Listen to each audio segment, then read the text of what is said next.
Social মিডিয়ায় কিন্তু বর্তমানে একটা জিনিস আলোচনা হচ্ছে যে কালকে টাঙ্গাইলে একটি কনসার্ট হয়েছে, সেখান থেকে কিন্তু 600-র অধিক ফোন হারিয়ে গেছে। এটা নিয়ে কিন্তু একটা তুমুল আলোচনা চলছে সোশ্যাল মিডিয়ার মধ্যে। অনেকেই বলছে যে তার ফোন চুরি হয়ে গেছে, অনেকেই কিন্তু বলছে যে তার পকেট থেকে টাকা নাই। তো এই বিষয়টি সোশ্যাল মিডিয়ায় কিন্তু একটা তুমুল জনপ্রিয়তার আলোচনার মধ্যে পড়ে গেছে। সেই বিষয়টি নিয়ে আজকে কথা বলবো যে কি কারণে এই কাজগুলো হচ্ছে বা কি কারণে এই ফোনগুলো হারাচ্ছে।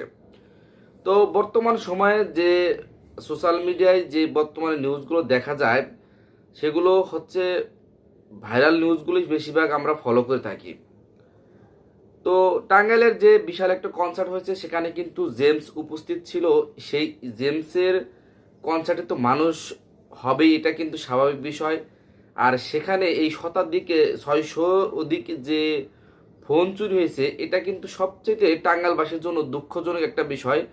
কারণ তারা একটা জিনিস খেয়াল করে দেখেন, তারা যদি এই বিষয়গুলো মাথায় রেখে যদি এই কনসার্টের আয়োজনটা করত, তাহলে কিন্তু আজকে এই মানুষগুলোর ক্ষতি হতো না। কারণ এত বড় কনসার্টে কিন্তু অবশ্যই নিরাপত্তার একটা জোরালো ব্যবস্থা করা উচিত। কারণ হচ্ছে জেমস যেখানে উপস্থিত থাকবে, সেখানে তো ভাই মানুষ হবেই, এটা কিন্তু কম্পালসারি বিষয়।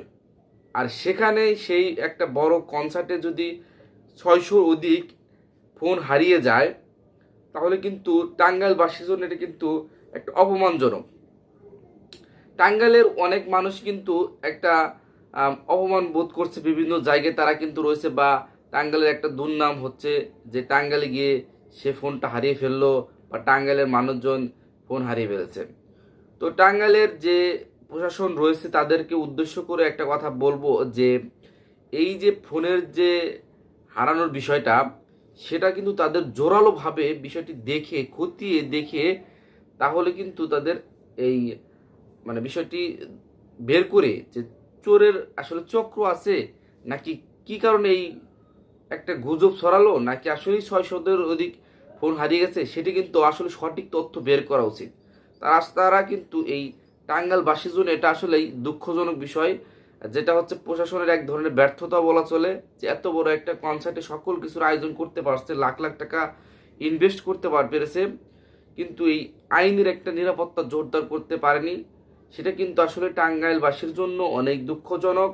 তো আমি চাইবো যে আইনের প্রতি শ্রদ্ধাশীল হয়ে টাঙ্গাইলের যে প্রশাসন রয়েছে, তাদেরকে একটা কথা বলবো যে অবশ্যই এই বিষয়টি খতিয়ে দেখুন যে কি কারণে কোন জায়গা থেকে এই চক্রটা বের হলো, আসলেই কি এই চক্রটা আছে কিনা, এবং এই ফোনগুলো উদ্ধার করার জন্য অবশ্যই তাদের জোরালো ভূমিকা নেওয়ার জন্য অনুরোধ জানাবো। তো আপনার কি মনে হয় তা কিন্তু অবশ্যই কমেন্টস করে জানাবেন, এবং এই চ্যানেল নতুন হলে কিন্তু চ্যানেলটি সাবস্ক্রাইব করবেন, এবং পেজ হয়ে থাকলে পেজটি ফলোতে রাখবেন। ধন্যবাদ সবাইকে।